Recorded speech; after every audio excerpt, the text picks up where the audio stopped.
Hey everyone, and welcome back for another deep dive. We are going to get into the 2024 election today. Specifically, some undercurrents surrounding Kamala Harris's campaign that have us paying attention. You've probably seen the headlines, the polls, the predictions. But today, we're going to go beyond the surface to uncover the less obvious forces that are shaping this race. And that's really where things get interesting, wouldn't you say? I mean, anyone can parrot poll numbers, Yeah. but understanding why those numbers are moving, that's the key. Exactly. And we love a good why around here. So for starters, we're seeing Vice President Harris trailing behind Donald Trump in some key states. Michigan, Pennsylvania, places that are always nail-biters in a general election. But rather than get bogged down in the horse race aspect, we wanted to dig into some of the more intriguing explanations for what's driving these trends. Yeah, because remember, while those polls grab headlines, they're really just a snapshot in time. What we're seeing in the prediction markets, however, now that's painting a slightly more nuanced picture. That's right. Those markets, for those unfamiliar, that's where people literally put their money where their mouth is, betting on the election outcome. And right now, there's a growing sentiment, backed by some cold, hard cash, that Trump might be headed for a win. Yeah, and this is where historical context is essential. Remember 2016? Prediction markets heavily favored Clinton, showing how quickly sentiment can change, but also how those markets can sometimes really misjudge the on-the-ground reality. Would be remiss to ignore them entirely, though. These shifts often reflect something deeper, almost a gut feeling among those who, follow these things very closely. It's like they're picking up on signals the rest of us might be missing. So let's talk about those signals. The source material points to a few potential factors behind Harris's current standing, and some of them are pretty surprising, even to a couple of seasoned political junkies like us. Indeed. One point that particularly jumped out at me was the analysis of Harris's struggle to truly resonate with voters.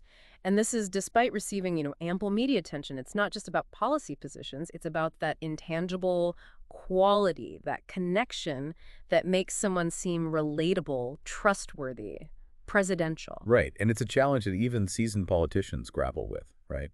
And unfortunately, in a race against someone like Trump, whose ability to dominate the news cycle is practically an art form, even small missteps can be amplified and become really difficult to shake off. Precisely. And this brings us to, I think, a really crucial point: the changing media landscape. You see, traditional media appearances might not carry the same weight they once did. Voters, especially younger generations, are getting their information from diverse, often fragmented sources. Social media, online forums, podcasts like ours. It's a very different game now. It's like the old rules don't apply anymore. Right. And this leads us to a very compelling and perhaps unexpected development in the data. We're seeing a shift in a demographic that's historically been a cornerstone of Democratic support. Black voters. Yeah, this really caught my eye too. While overall trends are one thing, seeing movement within a group that's been so reliably aligned with one party, well, that signals something potentially bigger at play, right? It does, and it's tempting, to jump to conclusions, but the source material cautions against, simplifying this trend. It's not as straightforward as saying Black voters are uniformly moving away from the Democrats. It's more nuanced than that. So what's the real story then? What's driving this shift? Well, some analysts argue that it's indicative of a growing disillusionment, a sense that the Democratic Party may be taking Black voter support for granted. There's a feeling that economic progress, for example, hasn't been as substantial for certain demographics, despite, the party's promises. So it's about the lived experience not quite matching the rhetoric. Exactly. And we have to remember this election isn't happening in a vacuum. We're in a period of significant economic anxiety, social change, global uncertainty. All of these factors influence voters' perceptions and decisions. It's that idea of hidden currents again, the factors beneath the surface that are pulling voters in different directions. Oh, sure. And speaking of hidden currents, there's another angle in our source material that I've found particularly intriguing: the influence of corporate interests in this election. The claim is that some corporations have a vested interest in seeing Kamala Harris in the White House. And I'm curious to hear your take on this, especially given how much skepticism there is around corporate influence in politics these days. Rightfully so. It's a topic that deserves, a healthy dose of scrutiny. Now, the source material does highlight that it's not uncommon for corporations to favor candidates whose policies align with their interests. And in Harris's case, there's speculation that certain industries might see her as a more predictable, perhaps even favorable option. More predictable in terms of regulations, economic policies, that sort of thing. Exactly. But think of it like this. Imagine a company that's heavily invested in, say, green technology. A candidate with a strong pro-renewable energy platform would naturally be seen as beneficial to their bottom line, right?